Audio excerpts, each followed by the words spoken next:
আমাদের দেশে কি হয়েছে, জনগণ ভোট দিয়েছে কিন্তু ফলাফল দেখা গেছে উল্টা। এরকম ইলেকশন হয়েছে না? এরশাদের সময় আমরা দেখেছি মানুষ যা ভোট দিয়েছে গণনা করেছে উল্টা। তাহলে এখানে ভূমিকাটা কার বেশি? নিশ্চয়ই নির্বাচন কমিশনের বেশি। আবার এই নির্বাচন কমিশন নিয়োগ দেয় কে? নির্বাচন কমিশনকে ম্যানিপুলেট করে কারা? আমাদের ইতিহাসে তো আমরা দেখেছি যে নির্বাচন কমিশন নিয়ে বিতর্ক হয়েছে, এবং এই যে 111টা হয়েছে কি নিয়ে? বেসিক্যালি ইলেকশন কমিশনের বিরুদ্ধে অনাস্থা থেকে এই আন্দোলনের সূত্রপাত নানাভাবে। তো আমরা যদি দেখি রাজনৈতিক দলগুলোই যে ক্ষমতায় থাকে সে তার মনের মতো করে একজন নির্বাচন কমিশন টোটাল কমিশনটা সে নিয়োগ দেয়। তার মানে এই রাজনৈতিক দল কে? সে তো ভোটার এবং প্রার্থী, তাই না? তাহলে আমরা যদি উল্টে দেখি তাহলে এখানে কিন্তু ভোটার এবং প্রার্থীদের ভূমিকাটা আবার প্রধান হয়ে যাচ্ছে। আবার ভোটার এবং প্রার্থীদের হাত ধরেই যিনি ইলেকশন কমিশন হচ্ছেন উনি যখন ওই যাকে যে নিয়োগ দিয়েছে তার প্রতি সে যখন বায়াস হচ্ছে তখন সে রাতে ভোট নিয়ে নিচ্ছে, কখনো সে ভোট গণনা বাক্স সরিয়ে নিয়ে যাচ্ছে, কখনো বা দেখা যাচ্ছে 2 মিনিটে মানে 20-25টা সিল মেরে জমা দিয়ে দিচ্ছে এবং প্রিজাইডিং অফিসাররা সেখানে হেল্প করছে। অর্থাৎ টোটাল সিস্টেমটাই এভাবে করা। সেজন্য আপনারা দেখবেন এবারে আমাদের একটা বড় অ্যাচিভমেন্ট আছে, সেটা হচ্ছে আমরা আমাদের ঐকমত্য কমিশনে একটা সিদ্ধান্তে একমত হতে পেরেছি। অনেক দ্বিমত আছে আমাদের মধ্যে, কিন্তু একটা সিদ্ধান্তে একমত হতে পেরেছি যে ফিউচারে আমাদের দেশের নির্বাচন কমিশন আগে যিনি নিয়োগ দিতেন পরোক্ষভাবে, অর্থাৎ প্রধানমন্ত্রী, অর্থাৎ ওদের লিডার অফ দি হাউস, এখন আমরা বলেছি যে না, নির্বাচন কমিশন ঠিক করবে পজিশন অ্যান্ড অপোজিশনের চিফ, স্পিকার, বিরোধী দলের ডেপুটি স্পিকার, এই কম্বিনেশনে এই ইলেকশন কমিশনটা নিয়োগপ্রাপ্ত হবে। এটা আমাদের এই জুলাই অভ্যুত্থানের একটা অনেক বড় অর্জন। এবং এটা যদি আমরা কার্যকর করতে পারি যে মানুষ দেখবে যে প্রধানমন্ত্রী এবং বিরোধী দলীয় নেতা বসে একমত হয়ে সিদ্ধান্ত নিচ্ছেন যে কারা নির্বাচন কমিশন হবেন আমাদের, তাহলে নির্বাচন কমিশন অনেক বেশি শক্তিশালী হবেন। ওনার মধ্যে একটা নিরপেক্ষ ভাব আসবে যে আমি তো উভয় পক্ষের দ্বারা মনোনীত, উনি কারো প্রতি আলাদা করে বায়াস হবেন না। তাহলে এইটা আমাদের জন্য একটা বিরাট অর্জন যদি এটা আমরা প্র্যাকটিস করতে পারি।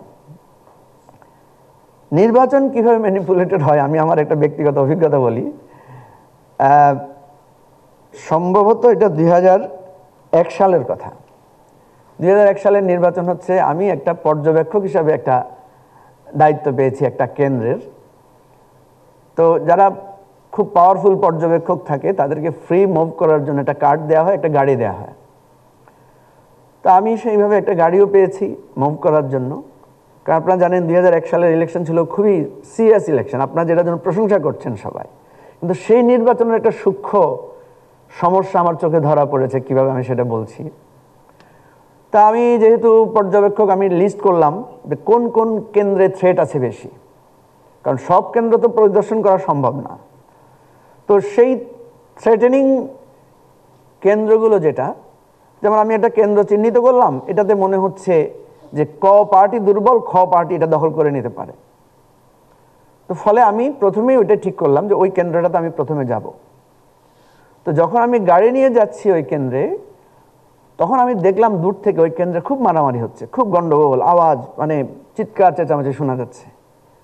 তা আমি তো মনস্তত্ত্বভাবে বুঝে গেলাম, যেহেতু আমার আগে থেকে মাথায় ছিল যে এখানে ক পার্টি ডিস্টার্ব করবে, ওরা পাওয়ারফুল, খ পার্টি এখানে দুর্বল।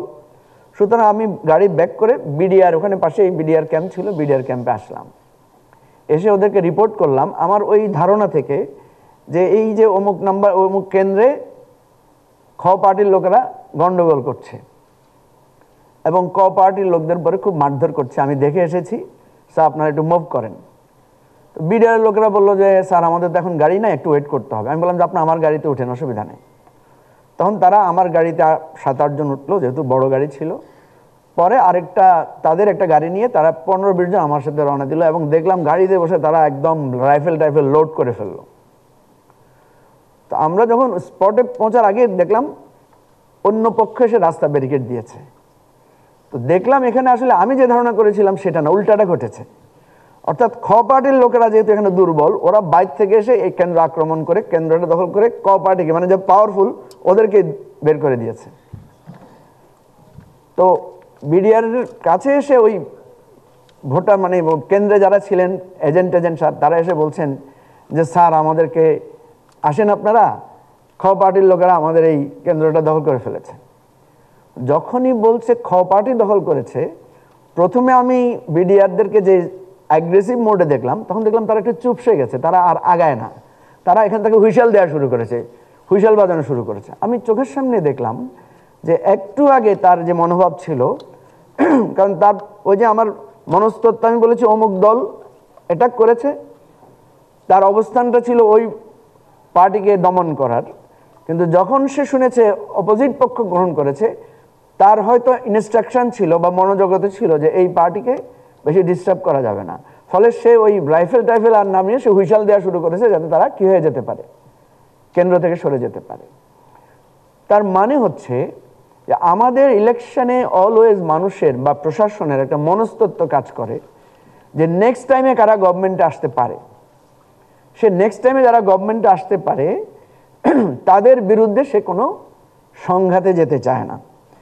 সেজন্য যে কোনো ইলেকশনে কোনো একটা দল ক্ষমতায় চলে আসবে, কোনো একটা দল পাওয়ারফুল, এটা যদি আগে থেকেই অ্যাজাম্পশন হয়, মানুষ ধারণা করতে পারে, এটা কিন্তু সেই আসনের বা সেই দেশের নির্বাচন সুষ্ঠু হওয়ার একটা বিরাট অন্তরায়। আমরা কিন্তু এবারে এসে দেখছি, আমরা যখন ঐকমত্য কমিশনে আলোচনা করতে বসলাম তখন আমরা দেখলাম যে আমরা যখন মেজর রিফর্মের কথা বলি, সবকিছু আগায়, একটা দল এসে সে রিফর্মের ব্যাপারে সে অনাগ্রহ দেখায়। তার মানে হচ্ছে মনস্তত্ত্বে সে মনে করে সে সরকারে যাচ্ছে এবং সরকারে গেলে এই রিফর্মটা তার উপর দায়িত্ব আসবে, এবং তার উপর দায়িত্ব আসলে এই রিফর্ম করলে তার যে প্রভুত্ব, তার যে অ্যাবসলিউট ক্ষমতা প্রয়োগের, সেটা সে করতে পারবে না। এবং এটা যখন মানুষের মধ্যে প্রভাবিত হয়ে যাবে যে ওই দলটা ক্ষমতায় আসতে পারে, সেটা নির্বাচনের জন্য থ্রেট, একইভাবে সেটা ওই দলের জন্য খারাপ। কারণ আমাদের দেশের লোকেরা সাধারণত যারা শক্তিশালী হয়, সাধারণ ভোটাররা, সাধারণ জনগণ মনস্তত্ত্ব হয়ে তার বিরুদ্ধে চলে যায়, মনে করে আমাদের দেশের লোকেরা তো একটা আবেগপ্রবণ, সবসময় দুর্বলের পক্ষে থাকার চেষ্টা করে। সে যদি আগে থেকে বুঝে ওরা শক্তিশালী হবে, তখন তার বিরুদ্ধে সে দাঁড়িয়ে যায়। ইতিমধ্যে আপনারা বিভিন্ন জায়গায় এই ধরনের প্রবণতাগুলো আপনারা দেখতে পাচ্ছেন। তো এই কারণে আমরা এখন দেখছি যে সামনে আমাদের যে নির্বাচনটা আছে, সেই নির্বাচনে প্রশাসন সঠিকভাবে দায়িত্ব পালন করতে পারবে কিনা, কোনো দল শক্তিশালীভাবে আপনারা দেখেন আমাদের দেশে নির্বাচন ম্যানিপুলেট করতে চায় কে? দুর্বল না সবল?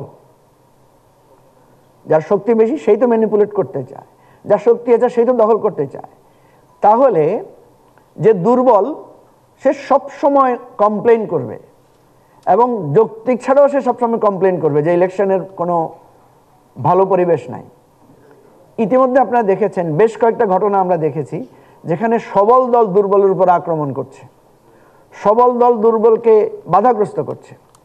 আপনারা দেখবেন কক্সবাজারে একটা ঘটনা ঘটেছে, এনসিপির পক্ষ থেকে একটা সবল দলের নেতার বিরুদ্ধে এক ধরনের অ্যাগ্রেসিভ একটা কমেন্ট করা হয়েছে। নিঃসন্দেহে যেটা কিরণ ভাই একটু আগে বললেন যে আমাদের আচার আচরণ, আমাদের বক্তব্য দায়িত্বপূর্ণ হওয়া উচিত, যাতে সংঘাত তৈরি না হয়, যাতে উস্কানি তৈরি না হয়, সে ধরনের আচরণ করা উচিত না। এনিওয়ে, ধরেন আমি একটা উস্কানিমূলক আচরণ করলাম, কিরণ ভাই কি সাথে সাথে আমার কলার চেপে ধরবে? সাথে সাথে কি উনি আমাকে ঘুষি মারা শুরু করবে? যেহেতু উনি সবল, কারণ এটা তো বেশি তো আপনারা ওনার পক্ষের লোক, আমি তো এখানে দুর্বল লোক, তাই না? তো গণতন্ত্রের চেতনা কি বলে? গণতন্ত্রের চেতনা বলে যে কিরণ ভাই, আমি যেভাবে একটা তথ্য দিয়ে উস্কানি তৈরি করেছি, যেখানে আপনারা যেটা করলেন নাকি যুক্তি দিয়ে যুক্তি খণ্ডন করেছেন, কেউ তেড়ে এসে আরেকজনের উপর হামলে পড়েন নাই, তাহলে আমরা দেখছি সেখানে এনসিপির মঞ্চ ভাঙচুর করা হয়েছে, রাস্তা ব্যারিকেড দেওয়া হয়েছে। তাহলে ইলেকশন আসলে তো এই ধরনের বক্তব্য, এই ধরনের উত্তেজনা ছড়াবে।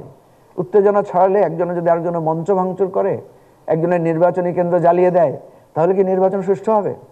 এবং সেই প্রেক্ষিতে যদি কোনো দল বা কোনো পক্ষ মনে করে যে নির্বাচনে আমাদের নিরাপত্তা নাই, নির্বাচনে প্রশাসন নিরপেক্ষ ভূমিকা রাখছে না, সুতরাং আমরা এই নির্বাচন করব না, তাহলে আপনি খেলবেন কার সাথে? নির্বাচনের প্রতিদ্বন্দ্বিতা করবে কে? আপনারা দেখেছেন 2024 সালে আওয়ামী লীগ একাই মাঠে ছিল, সে নিজের মধ্যে আলাদা আলাদা প্রতিপক্ষ তৈরি করেছে। একটা ডামি প্রার্থী দিয়ে একটা নির্বাচনকে এক ধরনের গেম পরিণত করার চেষ্টা করেছে। কিন্তু আমরা দেখেছি 5%-এর বেশি লোকেরা, ভোটাররা যায় না। তাহলে আওয়ামী লীগের ভোট কি 5% ছিল? ছিল না তো, আরো বেশি ছিল। তাহলে 5% ভোটার যায় নাই কেন? কারণ ভোটার মনস্তত্ত্বভাবে চিন্তা করেছে, আমি গেলেও যা, না গেলেও তা। আমি গেলেও আমাদের কাদের ভাই জিতবেন, না গেলেও কাদের ভাই জিতবেন। তো এই হচ্ছে আমাদের নির্বাচনের পরিস্থিতি। এখন প্রশ্ন হচ্ছে যে আমরা যে এতক্ষণ কথা বললাম, এত প্রত্যাশা করলাম যে রাজনৈতিক দলগুলো খুব ভালো আচরণ করবে, দায়িত্বশীল আচরণ করবে, তা আমাদের তো একটা কথা প্রচলিত আছে, চোরে না শুনে ধর্মের কাহিনী। এটা তো সত্য কথা। এখানে আমরা দেখতে পাচ্ছি, যেটা তোমরা বারবার তুলে ধরেছো, যে এখানে তরুণ সমাজের ভূমিকা, এখানে মিডিয়ার ভূমিকা, এখানে সোশ্যাল মিডিয়ার ভূমিকা, এখানে নানা ধরনের ভূমিকাকে এখানে তুলে আনতে হবে, যাতে কেউ কিছু করলেই সমস্বরে সবাই এটার প্রতিবাদ করতে পারে। যেটা আমাদের জুলাই অভ্যুত্থানের সবচাইতে বড় জিনিস আমাদের সামনে এসেছে। সবচাইতে মনে রাখতে হবে যে আমাদের হাতে আজকে যে ক্ষমতা এসেছে, আমাদের হাতে আজকে যে শক্তি এসেছে, এটাকে কিন্তু অপব্যবহার করা যাবে না। আমরা দেখতে পাচ্ছি আমাদের রাজনৈতিক দলগুলো খুব দ্রুত 15 বছরের ইতিহাস ভুলে গেছেন। আমি পাবলিকলি একটা প্রপোজাল দিয়েছি যে বেশি দূরের তো কথা না, 2018 সালে বিএনপি যে একটা গ্র্যান্ড অ্যালায়েন্স করেছে, বাম ডান ইসলামপন্থী সেকুলার সব দলকে নিয়ে সে একটা গ্র্যান্ড অ্যালায়েন্স করেছিল, সেটা আমরা সবাই জানি, খুব বেশি দূরের স্মৃতি না। তাহলে এবারের নির্বাচনে কেন আমরা গ্র্যান্ড অ্যালায়েন্স করছি না? কেন করছি না? এটা খুবই পরিষ্কার কথা। কারণ ওখানে আমাদের একটা শত্রু ছিল। আমরা মনে করেছিলাম যে আওয়ামী লীগকে হারাতে হলে, আওয়ামী লীগ যেহেতু ক্ষমতাধর, সে যেহেতু নির্বাচন ম্যানিপুলেট করছে, নির্বাচন কমিশন যেহেতু তার পক্ষে, তাহলে তার বিরুদ্ধে দাঁড়াতে হলে আমাদের সবাইকে একসাথে দাঁড়াতে হবে। আমরা তো সবাই একসাথে দাঁড়িয়েছিলাম, কিন্তু আমরা কি জিততে পেরেছি? আমরা কি ইলেকট্রাল আমার যে রাইট ছিল সেটা কি সাবমিট করতে পেরেছি বা সেটাকে ভিজিবল করতে পেরেছি? পারি নাই। কারণ আমাদের সন্ত্রাসের সম্মুখে আমরা সবাই অসহায় ছিলাম। তাহলে এবারে কেন আমরা সেই ধরনের গ্র্যান্ড অ্যালায়েন্স করে একটা ইলেকশনে যাচ্ছি না? আমরা নিজেরাই কেন বিভক্তির মধ্যে, শঙ্কা আশঙ্কার মধ্যে পড়ে যাচ্ছি? এর একটাই কারণ, আমরা মনে করছি যে আমাদের সেই শত্রুটা নাই। আমরা মনে করছি শত্রু যেহেতু নাই, এখন আমি তোমার শত্রু, তুমি আমার শত্রু, তোমার আমার সাথে খেলা হবে। এই ধারণাটা সঠিক কিনা, আসলে শত্রু নাই কিনা? আমরা তো দেখছি কলকাতায় অফিস খোলা হয়েছে, আমরা তো দেখছি আমি গোপালগঞ্জে মিটিং করতে গিয়ে বাধার সম্মুখীন হচ্ছি, আমি তো দেখছি নানা ধরনের, একটা দুর্ঘটনা ঘটেছে আমার উত্তরায়, একটা বিমান ক্র্যাশ করেছে। এটাকে যদি আমি প্লেনলি একটা অ্যাক্সিডেন্ট ধরে নিই, সেই অ্যাক্সিডেন্টকে কেন্দ্র করে ম্যানিপুলেট করে আমার সচিবালয় ঘেরাও হচ্ছে, সচিবালয় আক্রমণ হচ্ছে। তাহলে আমরা কি শত্রু মুক্ত? আমরা কি 2018-র পরিবেশ থেকে ফিরে এসেছি? এই রাজনৈতিক দলগুলোকে সেই জায়গায় যেতে হবে। আমরা দেখতে পাচ্ছি ওনারা খুব শীঘ্রই ওনারা অতীত ভুলে গেছেন। আমরা একটা নতুন উদীয়মান দল হিসেবে আমরা চেষ্টা করছি উভয় পক্ষকে, সকল পক্ষকে বোঝানোর জন্য, কিন্তু দুর্ভাগ্যজনকভাবে আমরা দেখছি সকলের মনোভাবটা হচ্ছে এমন যে বিচার মানি কিন্তু তাল গাছটা আমার। তো আমরা তরুণদেরকে অনুরোধ করব যে যেই তরুণরা দাঁড়িয়ে সবাইকে একত্রিত করেছিল, যেখানে দল মত মতবাদ চিন্তা চেতনার ঊর্ধ্বে উঠে আমরা এক জায়গায় এসে দাঁড়িয়েছিলাম, যে কোটা না মেধা, আমরা যেখানে দাঁড়িয়ে বলেছিলাম দিল্লি না ঢাকা, যেখানে আমরা একসাথে দাঁড়িয়ে বলেছিলাম বুকের ভেতর অনেক ঝড়, বুক পেতেছে গুলিকর, যেখানে আমরা বলেছিলাম লাখো শহীদের রক্তে কেনা দেশটা কারো বাপের না। আমরা তো কোনো নির্দিষ্ট ব্যক্তিকে বলি নাই যে তোমার বাপের না, আমরা সকল রাজনৈতিক দলের লোকদেরকে আঙ্গুল তুলে বলেছিলাম যে দেশটা তোমাদের কারো বাপের না, এবং এই দেশটাকে আমরা লাখো শহীদের রক্তে জীবন দিয়ে তিল তিল করে গড়ে তুলেছি। প্রিয় ভাই বন্ধুগণ, খুব চমৎকার একটা কথা প্রাসঙ্গিক তুলে ধরেছেন কিরণ ভাই। সেটা হচ্ছে চিফ ইলেকশন কমিশন যখন বলেন যে সবাই যদি ফাউল খেলার নিয়ত নিয়ে নামে, তাহলে আমরা তো খেলা চালাতে পারবো না। এটি ভেরি উইক একটা স্টেটমেন্ট। আমি মাননীয় চিফ ইলেকশন কমিশনার, উনি আমার ইউনিভার্সিটির বড় ভাই, ওনাকে আমি অনুরোধ করে বলবো, দ্য ব্যাটেল অফ সেন্টিয়াগো বলে একটা ফুটবল টুর্নামেন্ট ম্যাচ হয়েছিল, এটাকে বলা হয়েছিল ব্যাটেল অফ সেন্টিয়াগো 1990 সালে, এবং চিলি এবং ইটালির মধ্যে খেলাটা হয়েছিল। এই খেলাটায় সবাই এত বেশি ফাউল করেছিল, এত বেশি মারামারি করেছিল, রেফারি কি করেছিল জানেন? খেলার শুরুতে দুই পক্ষকে দাঁড় করায় না, পরিচয় করিয়ে দেয় না, সবার সাথে হ্যান্ডশেক করে না, উনি দুই পক্ষের 11 জনকে দাঁড় করিয়ে 22 জনকে দাঁড় করিয়ে এইভাবে লাল কার্ড দেখিয়ে হেঁটে চলে গেছেন। অর্থাৎ 22 জনকে উনি লাল কার্ড দেখিয়েছেন এবং সবাইকে মাঠ থেকে বের করে দিয়েছেন। আপনি election commissioner, chief election commissioner, বাংলাদেশের যে কোনো নির্বাচন বাতিলের ক্ষমতা, সরকারি দল হোক, বিরোধী দল হোক, পাওয়ারফুল দল হোক, আপনি যদি লাল কার্ড দেখানোর ক্ষমতা না রাখেন, তাহলে আপনি নির্বাচন পরিচালনা করার যোগ্য লোক না। সুতরাং আপনি যদি ফুটবলের সাথে তুলনা করেন, তাহলে আপনাকে সে গার্ডস নিয়েই থাকতে হবে। আমি লম্বা কথা বলতে চাই না। ভারতের বেশ কয়েকজন বিখ্যাত নির্বাচন কমিশনার নাম জানি, সুকুমার সেন, টি.এন. শোষণ, জে.এম. লিঙ্কড, যারা সেই দেশে এত পাওয়ারফুল ছিলেন, এত পাওয়ার অ্যাপ্লাই করেছেন যে সেখানে সবাই তটস্থ ছিল। আপনি যদি প্রার্থীকে বহিষ্কার করার ক্ষমতা না রাখেন, প্রার্থিতা বাতিল করার ক্ষমতা না রাখেন, তাহলে এবারকার নির্বাচন সঠিকভাবে পরিচালনা করা সম্ভব হবে না বলে আমি মনে করি। সুতরাং আমার স্পষ্ট কথা, আমাদের নির্বাচন যদি সুষ্ঠু না হয়, আজকে যারা বলছেন নির্বাচন হলেই সমস্যার সমাধান হবে, না, নির্বাচন যদি সুষ্ঠু না হয় ভয়াবহ আরেকটা সংকটের দিকে আমাদেরকে নিয়ে যাবে। আপনারা দেখেছেন 91, দেখেছেন আপনারা 96, 2001, যারা হেরে গিয়েছিল তারা নির্বাচনকে প্রশ্নবিদ্ধ করার চেষ্টা করেছিল এবং তারা পার্লামেন্ট বর্জন করেছিল। ফলে আমাদের পার্লামেন্ট কিন্তু কার্যকর হয় নাই, ঘুরে ফিরে আমাদেরকে রাজপথে আসতে হয়েছে। আমরা যে নতুন রাজনীতির বন্দোবস্তের কথা বলছি, সেই বন্দোবস্ততে আমরা সেটাই বলতে চাচ্ছি যে আমরা আর রাজপথে রক্ত ঝরিয়ে ফয়সালা করতে চাই না, আমরা পার্লামেন্টে ফয়সালা করতে চাই। আমাদের যে জাতীয় ঐকমত্য কমিশন হয়েছে, দেখেছেন সেখানে আপনারা ছোট দল হলেও ওনার বক্তব্য যদি শানিত হয়, ওনার বক্তব্য যদি যৌক্তিক হয়, সেটা পাবলিকলি অ্যাকসেপ্টেড হয়েছে, পাবলিকলি প্রেস সেটা কভার করেছে। আমরা সেই গণতন্ত্রের চর্চাটা শুরু করতে চাই। পার্লামেন্ট হবে সকল তর্ক বিতর্কের জায়গা, পার্লামেন্ট হবে নেগোসিয়েশনের জায়গা, পার্লামেন্ট হবে কম্প্রোমাইজের জায়গা, পার্লামেন্ট হবে বাংলাদেশের গণতন্ত্রের ভবিষ্যৎ নীতি এবং নির্ধারণের জায়গা। সুতরাং আমাদেরকে মনে রাখতে হবে, আমরা যাতে ইতিহাস ভুলে না যাই, আমরা যাতে রাষ্ট্রকে নতুন কোনো সংকটে আমরা না ফেলি, এবং এই যে একটি দল ক্ষমতায় চলে আসছে এই ধরনের ধারণা তৈরি হচ্ছে, এটা নির্বাচন পরিচালনা এবং সেই সংশ্লিষ্ট দলের জন্য অত্যন্ত ভয়ঙ্কর এবং ক্ষতিকারক। আজকে আপনারা যেই আলোচনা করেছেন, বিতর্ক করেছেন, এখান থেকে যদি আমাদের রাষ্ট্র, আমাদের যারা সরকার পরিচালনা করছেন, আমাদের যারা নির্বাচন করবেন, প্রার্থীরা থাকবেন, সবাই যদি এখান থেকে একটু মনোভাব নেন, শিক্ষা নেন, সতর্ক হন, তাহলে আমি মনে করি আমরা একটা সঠিক গণতন্ত্রের ভিত পাবো। সবাইকে অশেষ ধন্যবাদ, কিরণ ভাইকে ধন্যবাদ, তোমরা যারা বিতর্ক করেছো দর্শক বন্ধুরা অনেক ধন্যবাদ। বদলি লটারির মাধ্যমে করার বিষয়ে স্বরাষ্ট্র উপদেষ্টা যে মন্তব্য করেছেন তা নিয়ে আপনার বিশ্লেষণ কি? এটা আসলে স্বরাষ্ট্র উপদেষ্টার মন্তব্য না, এটা প্রধান উপদেষ্টার। আপনারা দেখেছেন কয়েকদিন আগে ক্যাবিনেট মিটিংয়ে উনি যে নির্দেশনা দিয়েছেন সেটা ওনারই নির্দেশনা ছিল। আমরা এটাকে স্বাগত জানিয়েছি, কিন্তু শুধু লটারির মাধ্যমে চেঞ্জ করলে হবে না। কখনো কখনো দেখা যাবে লটারির মধ্যেই, ধরেন কিরণ ভাই প্রার্থী, লটারির মধ্যে ওনার একজন রিলেটিভ ওখানে এসপি হিসেবে গিয়েছে, তাহলে উনি ফেভার পাবেন না? পাবেন তো।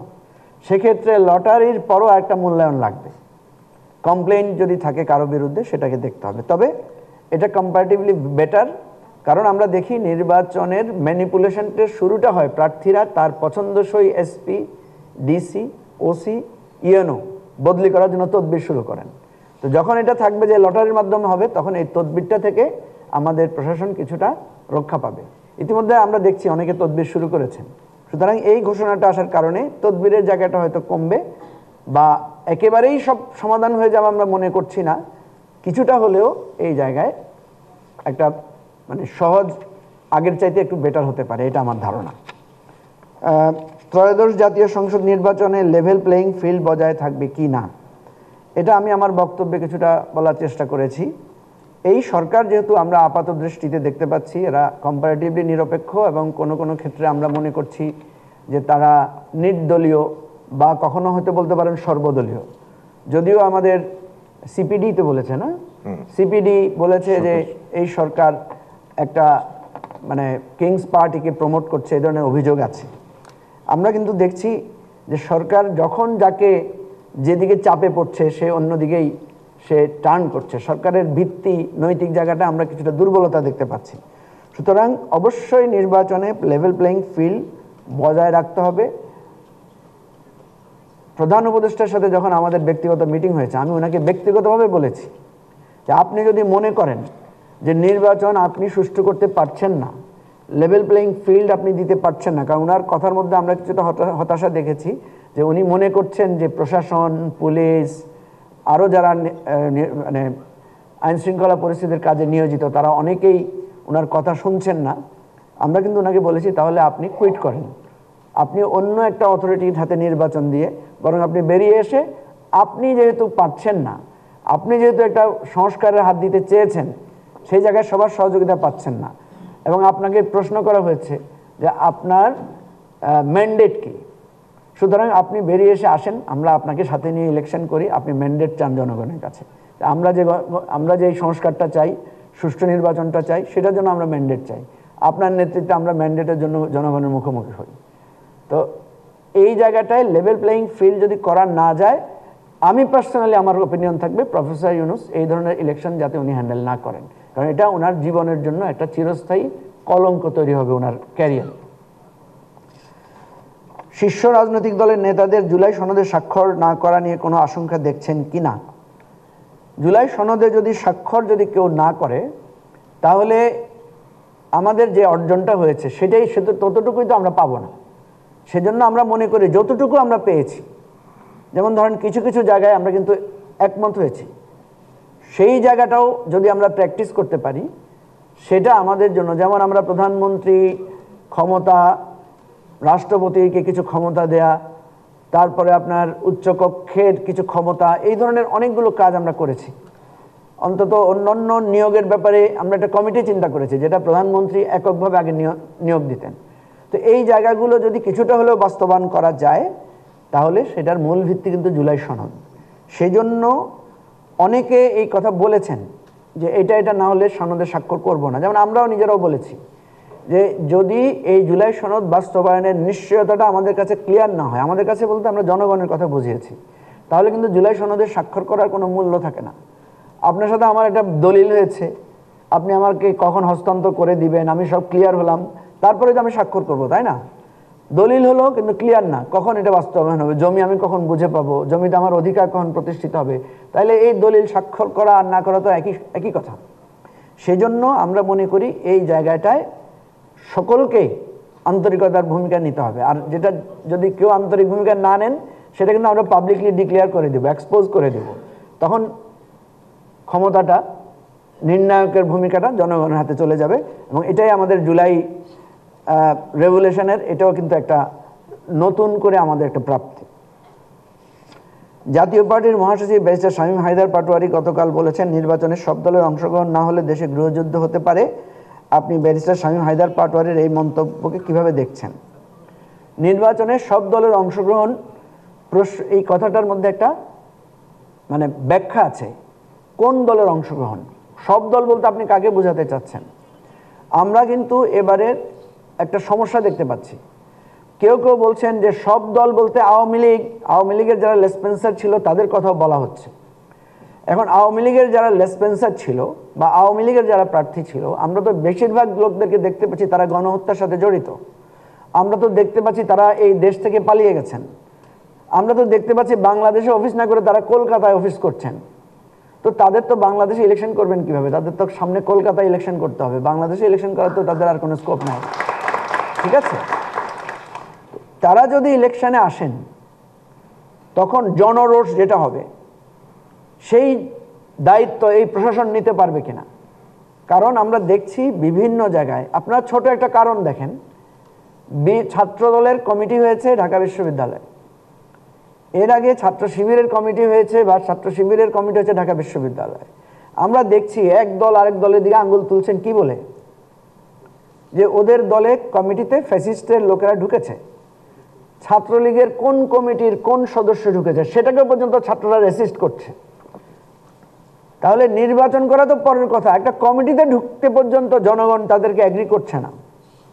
এটা একটা বাস্তব সমস্যা না, বলেন আপনারা? এই বাস্তব সমস্যার সমাধান আমরা কিভাবে করব? এবং এই সমস্যাটা তৈরি করেছে কে? সমস্যাটা তৈরি করেছে শেখ হাসিনা নাও মিলে। সমস্যাটা তৈরি করেছে শামীম হায়দার পাটোয়ারির দল, যারা আমাদের অধিকার কেড়ে নিয়ে বছরের পর বছর আমাদেরকে বঞ্চিত করেছে। এখন প্রশ্ন হচ্ছে, তার অধিকার আমি কিভাবে সুরক্ষিত করব?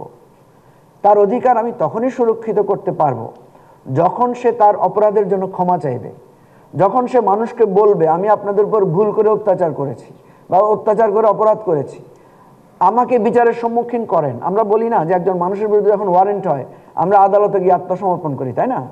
তার মানে কি? যে হ্যাঁ, আমি আমাকে সম্মুখীন করলাম, বিচারের সম্মুখীন করলাম। আপনারা কি দেখেছেন এই লেসপেন্সার বা যেই কোলাবরেটর যারা ছিল বা যারা গিল্টি ছিল ওই গণহত্যার জন্য, তারা কেউ কি আদালতে আত্মসমর্পণ করেছেন? তারা কেউ কি জনতার আদালতে দাঁড়িয়ে বলেছেন তারা অন্যায় অত্যাচার করেছেন? তার অধিকারকে আপনি কিভাবে নিশ্চিত করবেন? একজন মানুষ যখন খুন করে, হত্যা করে, একজন মানুষ যখন আপনার বাড়ির দারোয়ান যখন আপনার ঘর চুরি করে, আপনি কি তার বিরুদ্ধে মামলা করেন না? তাকে কি পুলিশ গ্রেফতার করে না? বিচার হওয়ার আগে তো তাকে প্রিজনে রাখতে হয়, কি বলেন, তাই না? কারণ নাহলে তো সে বিচারকে প্রভাবিত করবে, সে আবার চুরি করবে, সে আবার খুন করতে পারে। তাহলে আপনি দেখেন ওই যে গাজীপুরের ঘটনাটা দেখেন, একজন সাংবাদিক ভিডিও করছিল, তারা একজনকে মারছিল। সেই খুনিরা, সেই অত্যাচারীরা ওই যে ভিডিও করছে তাকে ভিডিও ডিলিট করার জন্য বলেছে, সে ডিলিট না করে তাকে হত্যা করেছে। তো যখন তারা মারছিল তখনই যাদেরকে আমরা ধরে ফেলতে পারতাম, তাহলে সেকেন্ড টাইম কি সে হত্যাটা করতে পারতো? নিশ্চয়ই পারতো না। তাহলে আওয়ামী লীগকে আপনি কিভাবে ভোটের অধিকার দিবেন? জাতীয় পার্টি বা তাদের লেসপেন্সার যারা আছে 14 দল, তাদেরকে আপনি কিভাবে ইলেকট্রাল জায়গায় তাদেরকে অ্যালাউ করবেন? কারণ জনগণ তাদের প্রতি যেভাবে ক্ষুব্ধ, জনগণ তাদের প্রতি যেভাবে তাদের অপকর্মের জন্য তাদেরকে যেভাবে খুঁজে বেড়াচ্ছে, সেটা তো আপনি নিশ্চিত করতে পারবেন না। তাহলে তো আমাদেরকে ইলেকশন অনেক পরে করতে হবে। এই সব জায়গার লোকদেরকে একটা রিকনসিলিয়েশন প্রসেসের মধ্যে দিয়ে এনেই তারপরে করতে হবে। আপনি আপনার খুনিকে পাশে বসিয়ে ভোটের নির্ধারণ করতে পারেন না। এটা যত না যুক্তির বিষয়, যত না নৈতিকতার বিষয়, তার চাইতে বড় গুরুত্বপূর্ণ হচ্ছে বাস্তবতার বিষয়।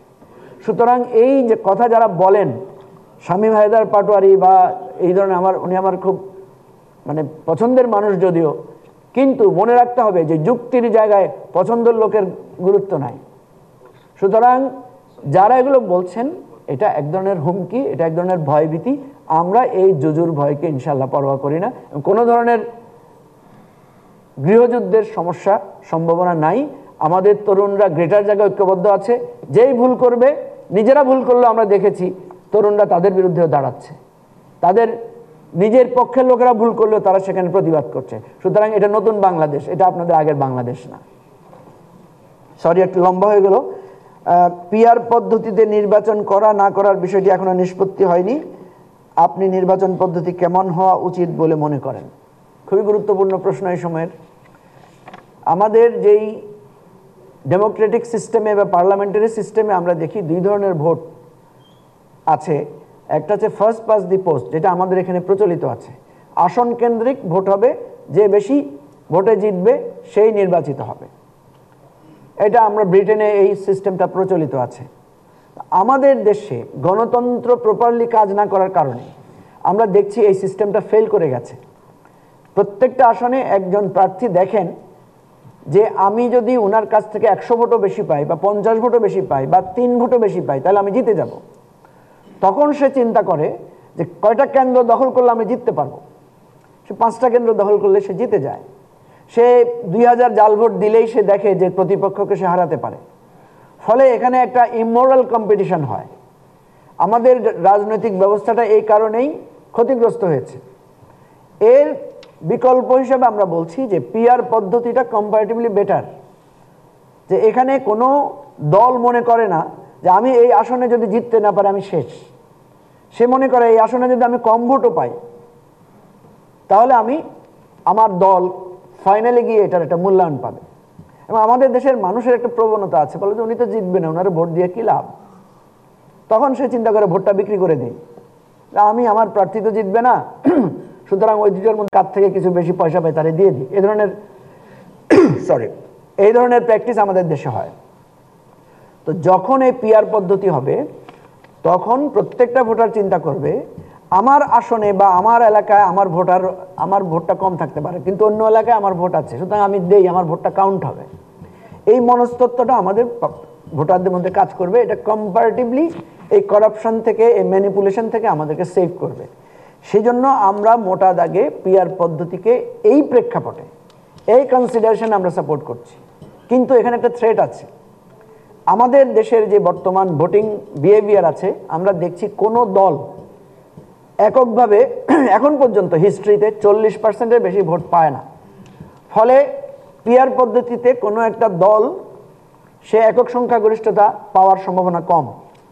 তো যখন একক সংখ্যাগরিষ্ঠতা পাওয়ার সম্ভাবনা কম থাকে তখন পার্লামেন্ট একটা ফ্রেজাইল পার্লামেন্ট থাকে। কোনো দল যদি সরকার গঠন করতে না পারে তখন তাকে নানা ধরনের আপোষ রফার মধ্যে যেতে হয়। সেই জন্য এই ক্রাইসিসটাকে ফেস করার জন্য আমরা বলেছি তাহলে মিক্সড হতে পারে। আমরা 200 আসনে ফার্স্ট পাস্ট দি পোস্ট হতে পারে, 100 আসনে পিআর হতে পারে। তাহলে দেখা যাবে ওইটাও সমস্যা কেটে যাচ্ছে, আর সকল রাজনৈতিক দলের অংশগ্রহণেরও একটা সুযোগ থাকছে। পিআর যদি করা হয় তাহলে পার্লামেন্ট কার্যকর থাকার সম্ভাবনা আছে। আদারওয়াইজ পার্লামেন্ট একদিকে ঝুলে যেতে পারে একটা দলের হাতে, যার 40% ভোট আছে, সেও দেখা যাবে 280 সিটও পেয়ে যেতে পারে। কোনো পার্লামেন্টে কেউ যদি 280 সিট পেয়ে যায়, সে সব বদলে ফেলতে পারে, কনস্টিটিউশন বদলে আসে, রাজতন্ত্র কায়েম করে ফেলতে পারবে, যেটা শেখ হাসিনা কনস্টিটিউশনকে পুরো বদলিয়ে করে ফেলেছেন। সুতরাং এই কারণে আমাদেরকে এই ডিবেটটা তুলতে হবে।